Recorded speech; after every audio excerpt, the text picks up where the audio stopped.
in Milwaukee, Sullivan has issued a severe thunderstorm warning for southern Rock County in south-central Wisconsin until 10 p.m.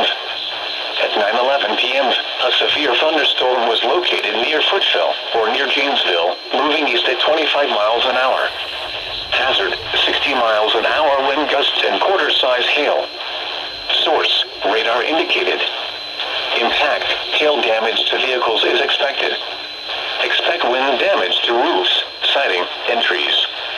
Locations impacted include Janesville, Beloit, South Beloit, Clinton, Tiffany, Hanover, Fuggs Hollow, Avalon, Afton, Chopier, and Emerald Grove. For your protection, move to an interior room on the lowest floor of a building.